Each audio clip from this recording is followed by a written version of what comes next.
La vie au-delà de la vie.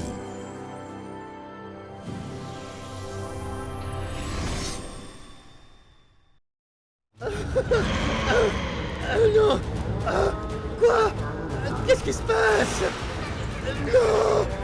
Non. Non. Non. Ne faites pas ça. S'il vous plaît. Non. Non.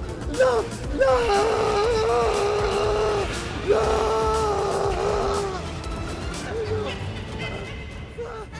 Yann réalisa avec horreur qu'il était en enfer et ne savait pas comment s'en échapper, subissant des tourments inimaginables.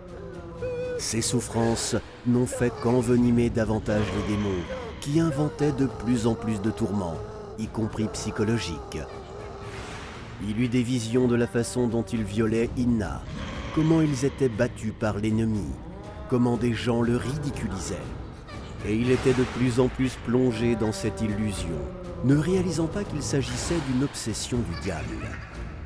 Mais finalement, il revint à lui et se souvint du maître, et se mit à crier « Aidez-moi! Aidez-moi, sauveur! À l'aide! Je vous en supplie !»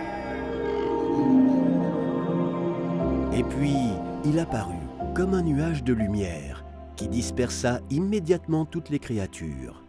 « Regarde mon visage, regarde-moi. » Yann s'accrocha de son regard plein d'espoir au visage du maître, comme un homme qui s'accroche à une paille pour se sauver de la noyade. « Calme-toi.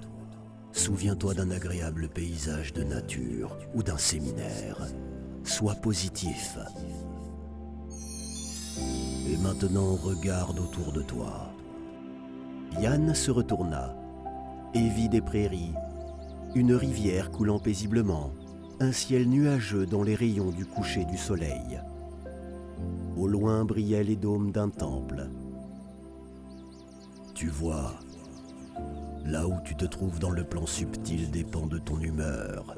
Le paradis, l'enfer, le monde du passé ou du futur. N'importe quel endroit sur Terre ou dans des mondes parallèles est soumis à ton désir. Et tu t'y déplaces à la vitesse de la pensée. Mais ce que tu vois ici est un produit de ton esprit ou de l'esprit d'autres êtres. Détache tes yeux, comme tu l'as fait en regardant l'aura de la bougie.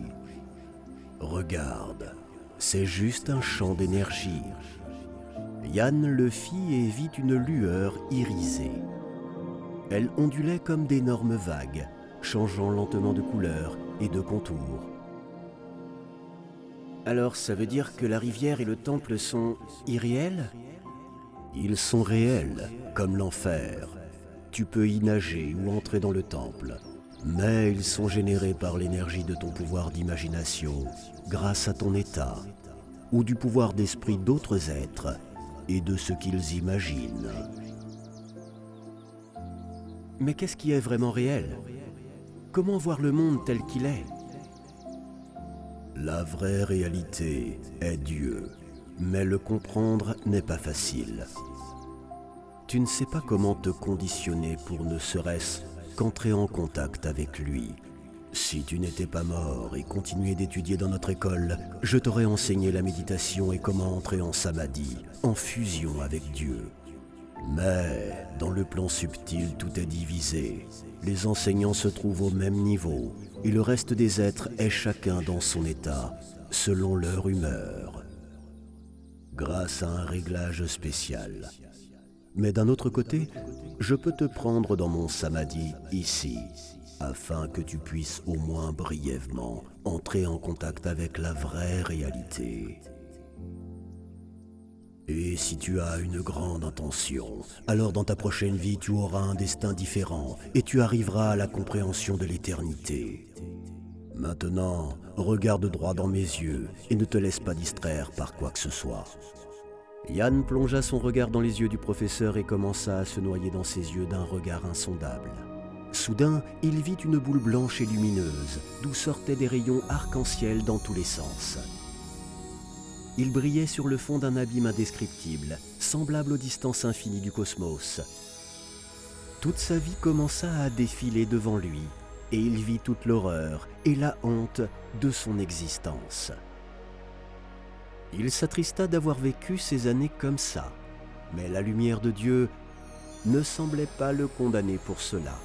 Elle semblait le regarder avec l'amour infini et d'espoir qu'il comprendra la vérité et réalisera quelque chose de bon et grand. Il était silencieux, mais Yann le comprenait sans mots. Il ressentait dans son cœur et dans tout son être sa présence et sa bienveillance envers lui. « C'est ce que tu aurais pu recevoir, mon fils. Si dans ta vie tu avais aspiré à moi, tu serais devenu moi. » Et puis la boule de lumière commença à s'étendre et engloutit Yann. Il ressentit un tel amour sans limite qu'il commença à s'y dissoudre et disparut complètement, sans laisser de traces. Il n'y avait que le grand infini de l'univers. Et bien qu'il ne soit pas là, il était Dieu. Il était à la fois dans tout l'espace illimité, qui n'a ni fin ni bout dans tous les mondes. D'innombrables galaxies, étoiles, dans toutes les créatures habitant ces mondes, sachant simultanément tout sur tout le monde, étant chacun d'entre eux, vivant leur vie. Il était à la fois dans le passé et le futur de chacune de ses créations. Et ce passé et le futur étaient sans commencement et sans fin. Et la création, l'être, n'était pas perçue par lui ponctuellement, c'est-à-dire ce qu'elle est en ce moment. Il la voyait comme sa vie, entièrement dans toutes les incarnations, jusqu'à la fusion avec lui et l'illumination. C'est ainsi qu'il le percevait, ou plutôt se percevait lui-même, dans chacune de ses manifestations. Il était plein d'une grande puissance créatrice, créant en un instant des milliers de mondes, plein d'une omniscience incompréhensible, rempli d'innombrables expériences d'amour, de bonheur, de sainteté et de tous les états possibles de chaque être. Et ce n'était qu'une petite expérience de Dieu. Le reste ne pouvait être exprimé par des mots ou au moins par certaines définitions. C'était un état tellement infini et énorme qu'il faudrait une éternité à une personne pour le décrire, ou du moins le comprendre d'une manière ou d'une autre. Mais à chaque instant, il changeait, se transformait comme s'il grandissait. Et pour décrire et comprendre le prochain moment de Dieu, l'infini du temps serait également nécessaire. C'était incompréhensible et incommensurable. Puis la lueur sembla estomper.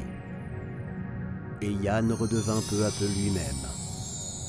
Il lui sembla être inséré dans un cercueil étroit et pressé de tous les côtés, comme dans une tombe. Comparé à cette expérience, il était mort comme s'il n'existait pas du tout. Perdre Dieu était si dur qu'il voulait mourir à nouveau, tout de suite. Il brûlait d'amour et de sainteté pour lui. Il ne pouvait plus vivre tel qu'il était, mais il ne savait pas vivre autrement et était dans un état indiciblement douloureux.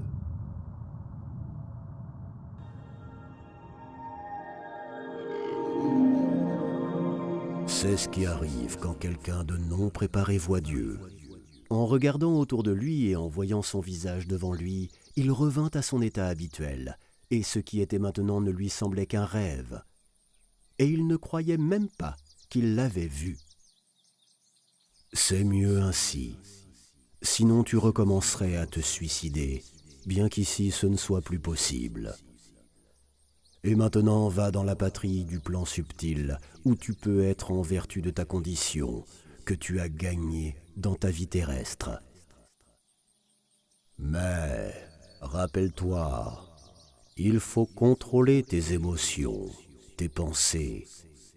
Sinon tu retourneras à nouveau en enfer.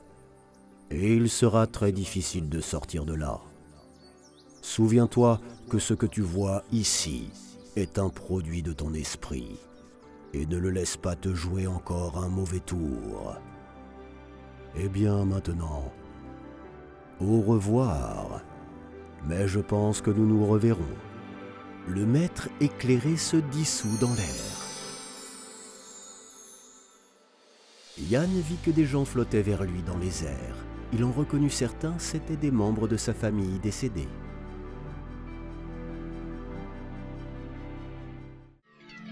Le dessin animé est basé sur le livre « La vie au-delà de la vie ». Lisez « La vie au-delà de la vie » sur le site amazon1.org/books.